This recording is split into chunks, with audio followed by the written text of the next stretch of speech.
Okay, first of all, G for grow. Now, so often people run with their hips just a little bit low. And the effect that that has is that it exerts a braking force on your legs. And so it just makes you feel far heavier and more tense when you're running. So if you just have a go at running on the spot now, where you're low, and just feel how much more pressure and tension, especially around the knees, that goes through the body when you run with low hips. Whereas if you can learn to run more on top of your legs, okay, so I say that here you're running with your legs and you're having to exert and generate all the force yourself, whereas on top of your legs it gives permission for the legs to move much more freely and everything just feels a lot easier and smoother. So there's another 3 benefits that running on top of your legs will give you as well. So as soon as you are higher and over your foot, as you plant, your core is in a much better position to activate. So whereas here, if you're low and you're planting in front of the body, it's just so hard for the core to control the movement. And as a result, your hips are likely to drop. And you're also much more likely then, as your core's not activating, to be tensed in the shoulders. So you start to control the movement from here. So that's the second benefit of learning to run on top of your legs, kicks in that core, that then gives permission for the arms to relax, okay? You can't just tell somebody to relax their arms without getting them to activate their core more so. The third benefit is that it's to do with foot plant, okay? So here you're much more likely to either be too toey or land on your heels, whereas ideally you want to be landing mid to forefoot, so just back from the ball of the foot. So by lifting the hips from here to here, you give yourself a bit more space and time, to plant on your foot in the right place on that foot, and then you get much more bounciness when you're running and less jolting and braking and forces having to be absorbed through the body. So these are some drills that you may already be doing, but just bearing in mind that need to be a little bit higher in your hips as you do them, it will hopefully show you how when you do that, your core will kick in a lot more. These examples will just show you how to do it properly and be more mindful as you're doing it.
So humans are designed to run with a stride rate of 180 strides per minute. And that's because muscle tendons and ligaments and fibres, they have a recoil speed that equates to basically 180 strides a minute. So if you manage to match that rate, then you're going to get a lot of free energy from elasticity that's going to ping you along the ground. So we're going to do a few drills now, which are going to hopefully key you into that free source of energy and just make you lighter and peppier on the ground. Just something to bear in mind as we do them as well. If you imagine that you're quite sort of crunched down in your body, then you're not going to stretch the fascia throughout the body so that you can get the maximum amount of recoil, if that makes sense, because you're kind of shortening the elasticity. So try to be nice and proud and tall when you're running, almost feel like you're pushing forward and up, then it's going to be so much easier to feel the elasticity and you'll get so much more out of it as well. One thing to bear in mind as well as you are on a run is that it's very difficult when you first go out the door and try to match 180 strides a minute. That's because just the collagen within the fibres, it takes a little while for that to get warm and to get pliable. So don't worry too much when you first start out about getting that rhythm. But once you get into the run, hopefully then you'll feel more confident and just more, want to increase that rhythm a little bit more. The drill I'll show you now then is not how you would run properly, but it's just to give you an appreciation of that natural bounce and recoil that you can get. So for this drill, I like to use music to try and help people to get a feel for the rhythm. You can use metronomes and things like that as well, but there's quite a few good playlists now on Spotify that are at 180 beats. And some slower ones for as you're warming up into it as well. So I'm just going to play. Oh, 1 second. Okay. So just on the spot to start with now.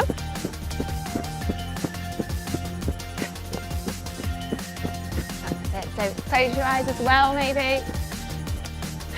Very tall. Right. And now just start to move forward.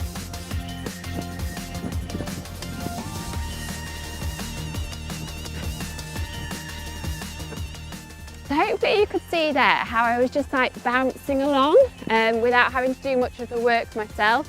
And that's because I was just using that free elasticity, the energy from elasticity that we have in our bodies. So alignment, that is related to trying to imagine that you've got a straight line from your heels, hips, shoulders, right through the top of the head. And that forms like an axis that you've got to try and maintain the integrity of even as you're moving. Okay, so when you do that, you access a free source of energy in gravity, okay, because running is actually controlled falling. So if you have a really strong axis and you just dare to tilt it forward a little bit, then you will fall forward and catch yourself. And then, like I say, it's almost like you've got a helping hand behind you. So when I talk about falling forward, quite often people, they'll bend forward at the waist, whereas actually, if you can learn to tilt from the ankles, that is how you get the most benefit from gravity. So the drill that I recommend for this one is basically where you just go away and you play with it a little bit. So basically, there's a sweet spot, depending on how fast you're running, where you can get that optimal helping hand from gravity. So when I say play with it, just sort of see what it feels like if you're really upright and then really far forward, and then that will in and of itself tell you what sort of lean to have, because if you're too far forward, you're going to be too heavy on your feet. If you're too far back, you're going to be too tense and braking in front of you. So yeah, just have a play with it.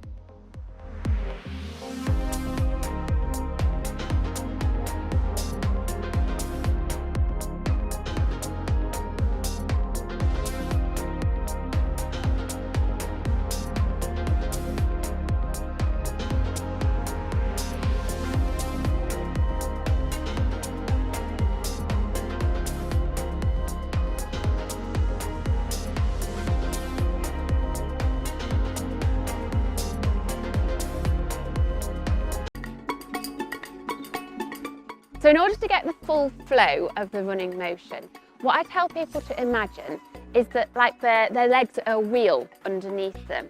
So I say to feel for the wheel with your heels. And another thing to bear in mind as well, which will help you to make sure that that wheel is down, back and up behind you, is to actually feel like your knees are pointing downwards. So often, especially if we're kind of sat low, then you're going to bring your knees up in front of you.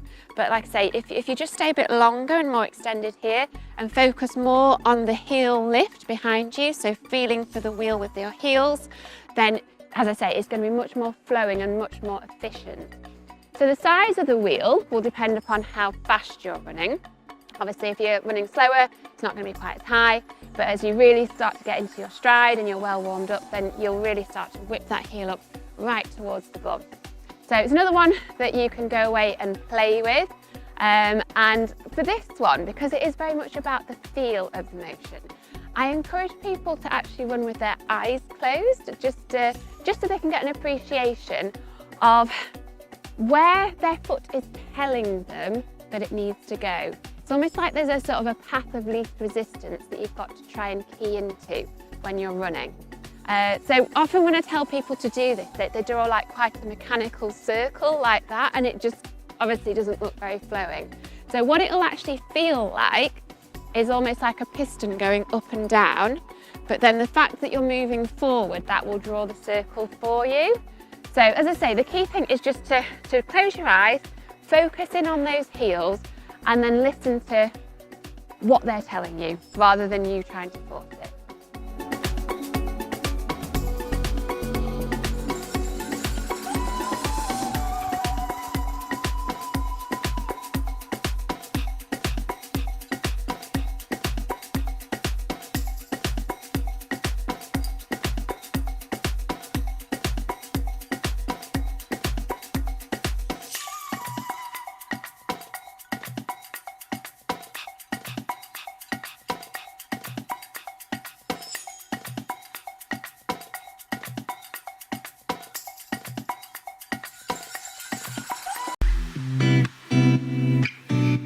So E for enjoy. Now in our software, the measurement for enjoy is a reflection of the tension that you're carrying in your body as you're running, which can be shown very much by what your arms are doing. So ideally, we want to imagine there's like a midline down the body and your fingertips are just brushing that midline. Also, you want to aim for about a 90-degree bend in the elbow. It'll change slightly throughout the movement, but not too much, okay? So we want to avoid excessive twisting or arms too low and kind of straight, also arms too bunched as well. So yeah, effectively your arms are just there to balance out your legs, especially for more endurance-based running. You're not really going to get extra force from those arms. It's all about, as I say, just balancing the legs. So it's just, the main thing is relaxation that we want to try and encourage. Now, it's very difficult if you're running with a bad technique to relax your shoulders. So all of the other parts of the Graceful acronym will give your arms permission to let go, because it's as I say, it's going to allow them to relax as you're controlling the movement more from the core. So there's that element, but I also say that the mental approach to your running will also affect the tension that you're holding in your chest and in your arms. So there's a couple of tips that I like to give people with regards to enjoying their running. First of all, in terms of motivation, sometimes it can be hard to get out the door, okay? If you tell yourself though that you're just going to go for a walk rather than a run, then so often, especially if if you're wearing your training gear, within a few strides you're going to want to run anyway, okay? So it's just kind of tricking yourself into it. Also, when you're actually starting that run as well, I'm a big fan of not attacking a run. I often think that you should let the effort come to you. So you just warm into the run and you listen to what your body's telling you in terms of how tired you are and how up for the run that you are. So again, once you do that, once you have that more almost accepting mindset and patient mindset and relaxed mindset, then that is going to be reflected in what your body's doing as well, in particular like your breathing and your arms. And again, there's a big link between your arms and your breathing. So the more relaxed you can be in that upper body as a result of the technique, as a result of your mindset, then the more you're going to nail the enjoy. So often there's quite a lot to think about when you're trying to improve your technique. So what I tell people is if they're starting to get a little bit confused and overthinking things, is just to think and try and feel for the full movement, okay? So it's graceful. And if you then go away and just play with it, particularly on long runs, that's where I've got a lot of my epiphanies when it comes to my running technique. So you might then focus on a little bit of the acronym, but overarching that, as I say, it's that feeling for the full movement, because as humans, we are designed to run. So if you can really start to get an appreciation for what your body is telling you and all like the natural forces that we should be benefiting from, and just starting to get a feel for that, then that's what you need to listen to. You don't want to kind of think about things too much and get too technical and too in your head. Yeah, just feel for that full movement, play with it, get those epiphanies, and then you'll start to embed new and better movement patterns.